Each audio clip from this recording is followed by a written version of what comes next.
اعوذ باللہ من الشیطان الرجیم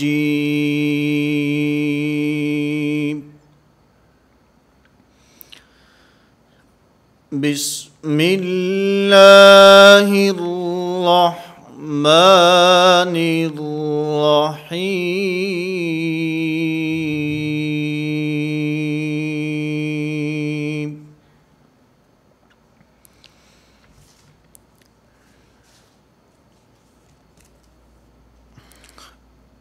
نورانی قاعدے کا آج ہمارا یہ آخری سبق ہے۔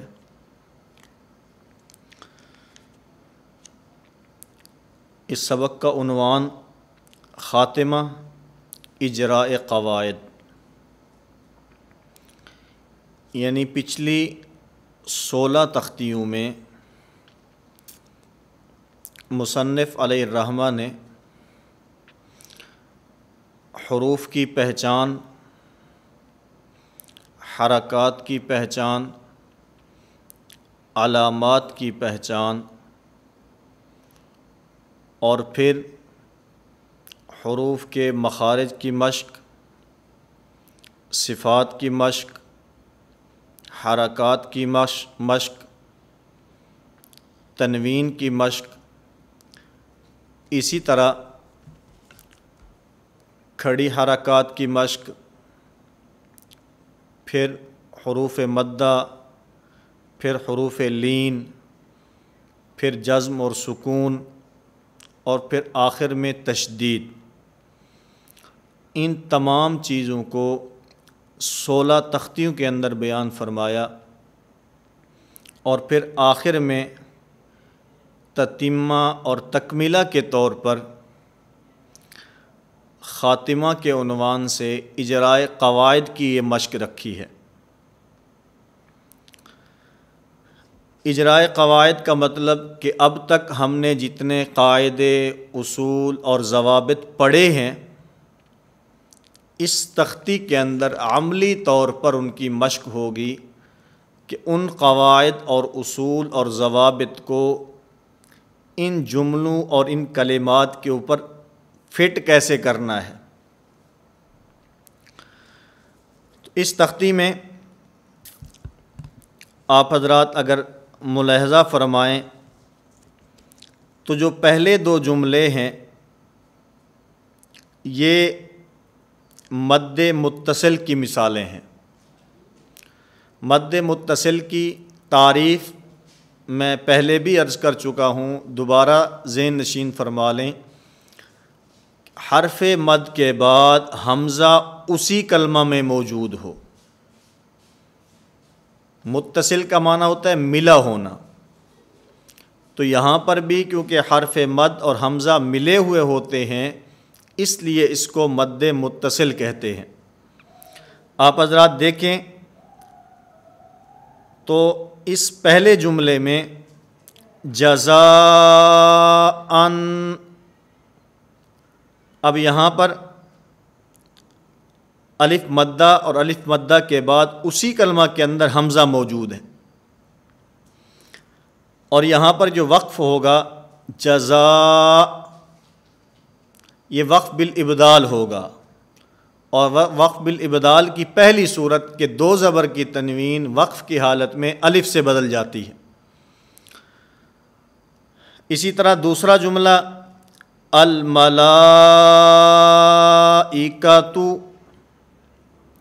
اس کے اندر بھی آپ حضرات دیکھیں تو الف مدہ جو کہ کھڑی زبر کی صورت میں موجود ہے، الف کھڑی صورت میں الف مدہ موجود ہے، اور اس کے بعد حمزہ اسی کلمہ میں ہے، تو یہ بھی مد متصل کی مثال ہے۔ اور پھر اس کے اوپر وقف بالابدال ہوگا، اور وقف بالابدال کی دوسری صورت کہ گول تائے مدورہ وقف کی حالت میں ہا سے بدل جاتی، تو یہ وقف بالابدال کی دوسری صورت ہے۔ اسی طرح اس سے اگلی مثال اِنَّا أَعْطَيْنَا، یہ مد منفصل کی مثال ہے۔ مد منفصل کا معنی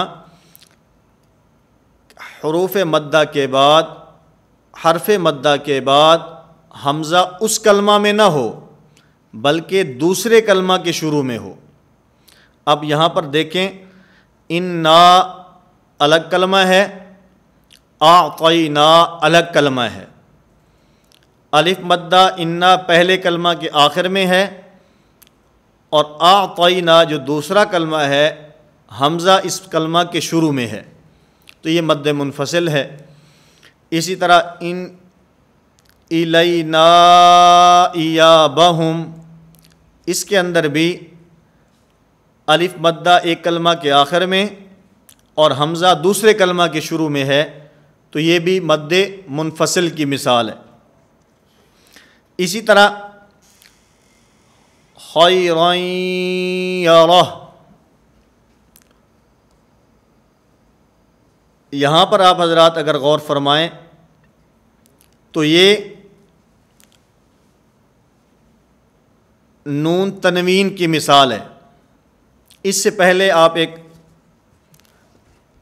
ضابطہ اور اصول ذہن نشین فرما لیں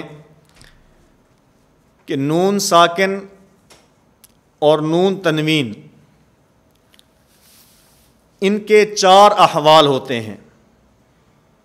نون ساکن جس پر سکون یا جزم ہو، اور نون تنوین جو 2 زبر کی تنوین ہوتی ہے، یا اسی طرح 2 زیر کی تنوین ہو، 2 پیش کی تنوین ہو، ان کے 4 احوال ہیں۔ نمبر 1 اظہار، نمبر 2 ادغام، نمبر 3 اقلاب، اور نمبر 4 اخفاء۔ مختصر طور پر ان کی تعریف ذہن نشین فرما لیں۔ اگر نون ساکن یا نون تنوین کے بعد حروف حلقی کے 6 حرفوں میں سے کوئی حرف آئے، حروف حلقی حمزہ ہا، عین ہا، غین خا، وہ 6 حروف جن کا مخرج حلق کے اندر ہے، اقصی حلق، وسط حلق اور ادنی حلق، تو یہ 6 حروف، ان 6 حروف میں سے اگر کوئی حرف آئے گا تو وہاں پر اظہار ہوگا۔ اظہار کا معنی کہ وہاں پر نون کو ظاہر کر کے پڑھا جائے گا، اس میں غنہ وغیرہ نہیں ہوگا، غنہ نہیں ہوگا، آواز ناک کے اندر نہیں جائے گی، بلکہ اس کو واضح کر کے ظاہر کر کے پڑھا جائے گا۔ جیسے سورۃ الفاتحہ کے اندر ہے صراط الذین انعمت، انعم نون ساکن، اور نون ساکن کے بعد حروف حلقی میں سے عین موجود ہے، اس لیے یہاں پر غنہ نہیں ہوگا، انعمت ایسے نہیں ہوگا، نون کو بالکل ظاہر کر کے پڑھیں گے، انعمت علیہم۔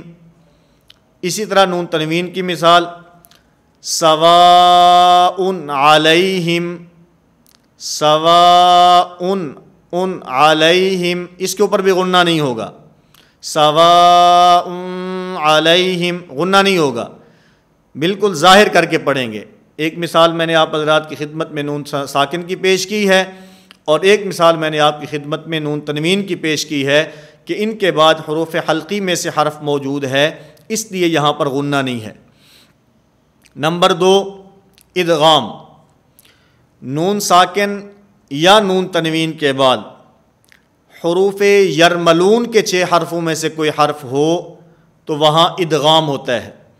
حروف یرملون یہ 6 حروف ہیں جو یرملون کے نام کے اندر موجود ہیں، یا او، میم، لام، واو اور نون، یہ 6 حروف جن کا مجموعہ بھی یرملون ہے اور نام بھی یرملون ہے۔ ان 6 حرفوں میں سے اگر کوئی حرف آئے تو وہاں پر ادغام ہوگا۔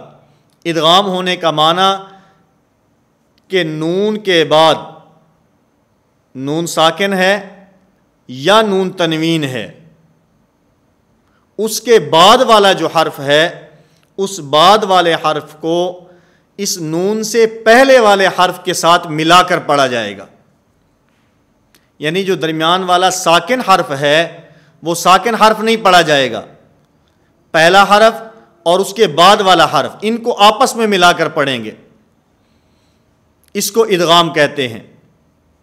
اور پھر اس میں ایک اور بات ذہن نشین فرمائیں کہ یہ جو ادغام ہوتا ہے یہ ادغام دو قسم پر ہے۔ نمبر ایک ادغام مع الغنہ، یعنی اس میں ادغام بھی ہوگا اور ادغام کے ساتھ ساتھ غنہ بھی ہوگا، اور دوسرا ادغام کی دوسری قسم ادغام بلا غنہ، اس کے اندر ادغام تو ہوگا لیکن غنہ نہیں ہوگا۔ یرملون کے 4 حروف ینمو، یا، نون، میم اور واو، جب نون ساکن اور نون تنوین کے بعد ان 4 حروف میں سے کوئی حرف ہوگا وہاں ادغام مع الغنہ ہوگا، یعنی ملا کر بھی پڑھیں گے، غنہ بھی ہوگا۔ جیسے خیرا یرہ، جیسے یہ مثال ہے شرا یرہ۔ اب یہاں پر نون تنوین کے بعد ینمو کے 4 حرفوں میں سے یا موجود ہے، اس لیے ادغام بھی ہوگا اور غنہ بھی ہوگا۔ اور اس کے علاوہ لام اور را، جس کو لر کہا جاتا ہے، لر کے 2 حروف لام اور را، اگر نون ساکن اور نون تنوین کے بعد ان 2 حروف میں سے کوئی حرف ہوگا وہاں پر ادغام تو ہوگا، ملا کر تو پڑھا جائے گا لیکن وہاں پر غنہ نہیں ہوگا۔ جیسے من ربک، اب اصل میں کیا ہے من ربک، من ربک، لیکن میم کو را کے ساتھ ملائیں گے، درمیان میں جو نون ساکن ہے یہ ختم ہو جائے گا، من ربک۔ اسی طرح من لدنہ، حقیقت میں دیکھا جائے تو لکھنے میں کیا ہے من لدنہ، اور پڑھا کیا جاتا ہے من لدنہ، یہاں پر ادغام ہے اور یہ ادغام بلا غنہ ہے۔ ادغام بلا غنہ کا معنی کہ ادغام تو ہوگا لیکن یہاں پر غنہ نہیں ہوگا۔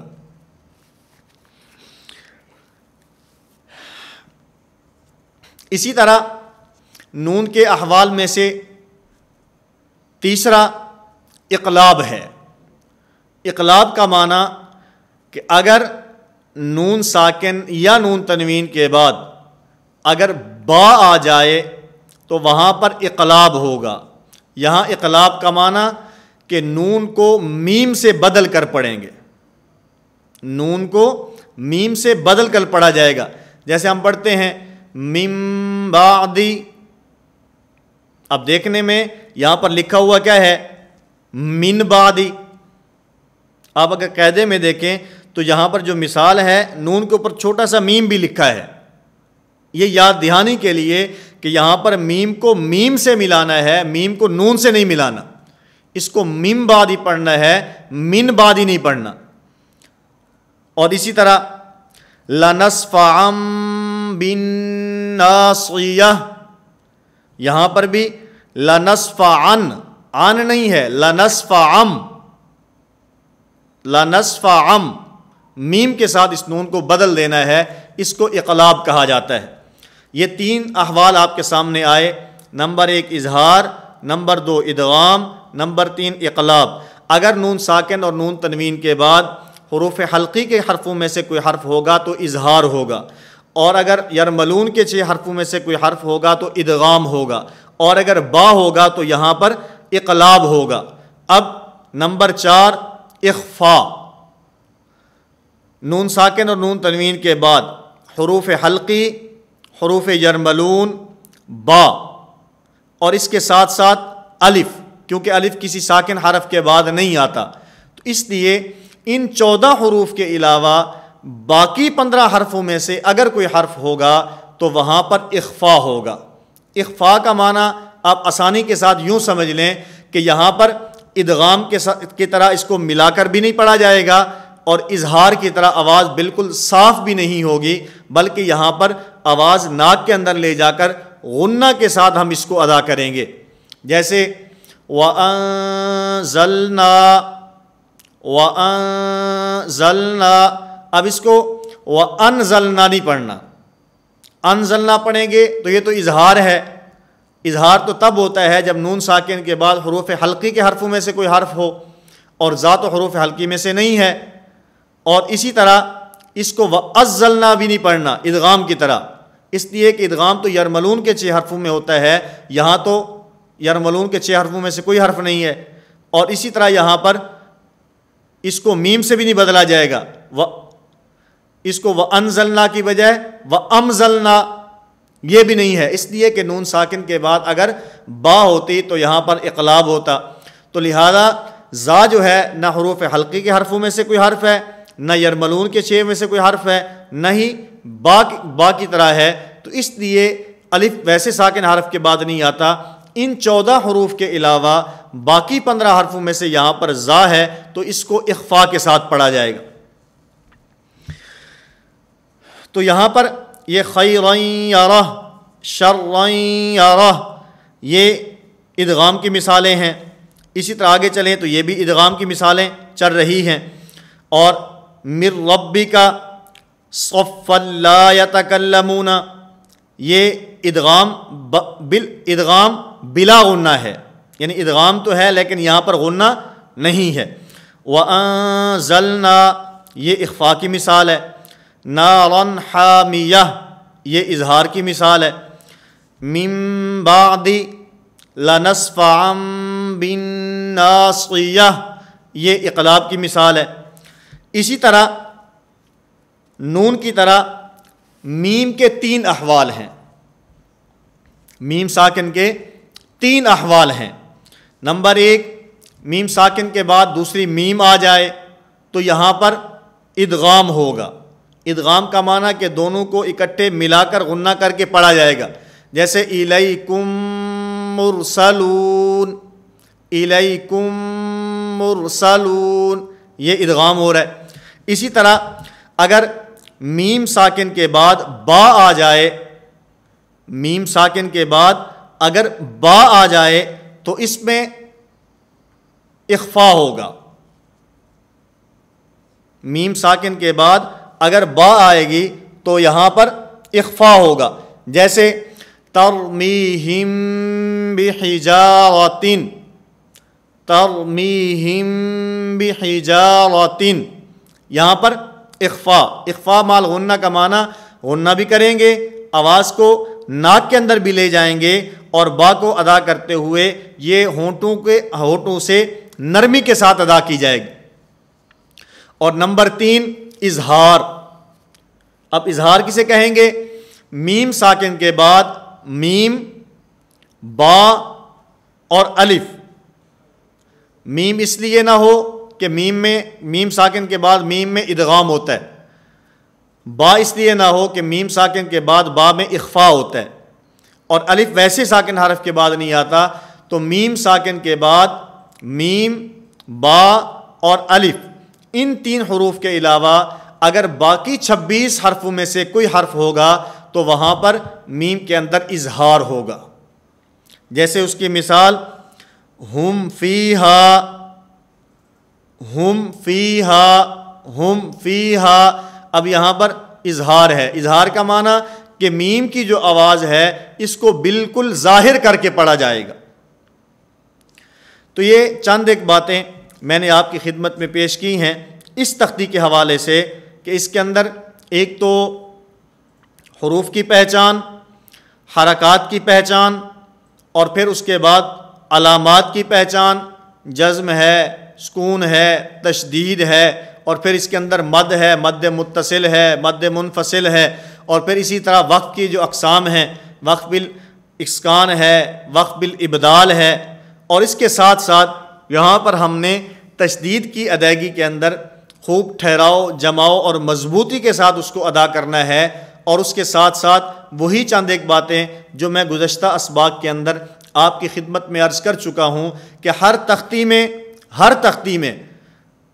تختی کی خواہ وہ حروف ہوں اور حروف اکیلے ہوں یا حرکات کے ساتھ ہوں یا تنوین کے ساتھ ہوں یا مشق ہو یا حروف مدہ ہوں، حروف لین ہوں، اور اسی طرح اگر سکون والی تختی ہے یا تشدید والی تختی ہے اور پھر تشدید کے ساتھ کبھی سکون آ رہا ہے، کبھی تشدید کے ساتھ مدہ حرف آ رہا ہے، کبھی تشدید کے ساتھ دوسری تشدید آ رہی ہے، تو ان تمام چیزوں میں، ان تمام تختیوں کے اندر ہم نے حروف کے مخارج کا خیال رکھنا ہے، ہم نے حروف کی صفات کا خیال رکھنا ہے، ہم نے حرکات کی ادائیگی کا خیال رکھنا ہے، ہم نے تنوین کے اندر غنّے کی مقدار کا خیال رکھنا ہے، اور حروف مدہ میں ہم نے ان کی لمبائی کا خیال رکھتے ہوئے ان کی ادائیگی کرنی ہے۔ حروف لین ہوں ان کے اندر بھی ان کی مدیت کو مد نظر رکھتے ہوئے ہم نے ادا کرنا ہے۔ سکون والا حرف ہے، اگر حروف قلقلہ میں سے ہے تو وہاں پر قلقلہ کرنا ہے، اگر حروف قلقلہ میں سے نہیں ہے تو اس کو قلقلہ سے بچانا ہے۔ اور اسی طرح تشدید والی تختی میں ہم نے تشدید کو ادا کرتے ہوئے خوب مضبوطی، جماؤ اور ٹھہراؤ کے ساتھ اس کو ادا کرنا ہے۔ تو یہ اگر چند ایک باتیں جو میں نے خلاصتاً آپ کی خدمت میں پورے قاعدہ سے رکھی ہیں، کیونکہ قاعدے کا خلاصہ میں نے پہلے بھی آپ کی خدمت میں پیش کیا تھا، 3 تختیوں میں حروف کی پہچان، پھر اس کے بعد حرکات کی پہچان، پھر اس کے بعد علامات کی پہچان، اور پھر اس کے بعد ان تمام چیزوں کی مشق ہے۔ کبھی حروف کی پہچان کی مشق ہے، اور کبھی حرکات کی ادائیگی کی مشق ہے، اور اسی طرح کبھی علامات کی مشق ہے۔ یہاں پر وقف بالسکون ہے، یہاں وقف بالابدال ہے، یہاں وقف بالاسکان ہے، یہ حروف مدہ ہیں تو ان کو لمبا کر کے ادا کرنا ہے۔ یہ کھڑی حرکات ہیں تو یہ حروف مدہ کی جگہ پر ہیں۔ حروف لین ہیں، ان کی ادائیگی کے اندر بھی مدیت کو ہم نے مد نظر رکھنا ہے۔ تو ان تمام باتوں کو اگر ذہن نشین فرما کر آپ حضرات قرآن کریم کی تلاوت کریں گے تو اللہ رب العزت کی توفیق سے انشاءاللہ العزیز ہمارا قرآن کریم بالکل تجوید کے مطابق ہوگا۔ اور آخری بات میں آپ کی خدمت میں پیش کرتا ہوں کہ جب ہم بچپن میں قاعدہ پڑھتے ہیں، بچہ ہے قاعدہ پڑھ رہا ہوتا ہے، وہ پڑھتا ہے پڑھنے کی نیت سے، وہ پڑھتا ہے پڑھنے کی نیت سے، اور جب کوئی بڑا قاعدہ پڑھتا ہے یا وہ شخص جو بچوں کو پڑھاتا ہے تو وہ جس وقت قاعدہ پڑھتا ہے، کسی استاد سے سیکھتا ہے یا کوئی بات پوچھتا ہے تو وہ پڑھتا ہے پڑھانے کی نیت سے۔ اس لیے میری آپ حضرات کی خدمت میں گزارش ہے کہ آپ حضرات اس بات کا عزم اور نیت اور ارادہ کریں کہ ہم نے یہ جو قاعدہ پڑھا ہے، ہم نے جو یہ قاعدہ پڑھا ہے اس کے اندر ہمارا قاعدہ پڑھنے کی نیت نہیں ہے، بلکہ ہم نے یہ قاعدہ انشاءاللہ آگے پڑھانا بھی ہے۔ یہ ہماری ساری ویڈیوز، سارے اسباق آپ حضرات کے سامنے ہمارے پیجز کے اوپر موجود ہیں۔ جب بھی آپ حضرات کو رہنمائی چاہیے آپ حضرات اس سے رہنمائی لے سکتے ہیں، اور اس کے مطابق آپ حضرات کوشش فرمائیں، ارادہ بھی کریں، عزم بھی کریں اور کوشش بھی فرمائیں، تو انشاءاللہ العزیز ہمارا قرآن کریم تجوید کے عین مطابق ہوگا، اور ہم ان تمام اصول اور ضوابط کا خیال رکھتے ہوئے، ان کو مد نظر رکھتے ہوئے انشاءاللہ قرآن کریم کی تلاوت کریں گے۔ اللہ رب العزت مجھے بھی اور آپ تمام حضرات کو بھی قرآن کریم کو صحیح تجوید کے مطابق پڑھنے کی توفیق عطا فرمائے۔ وآخر دعوانا ان الحمد للہ رب العالمین۔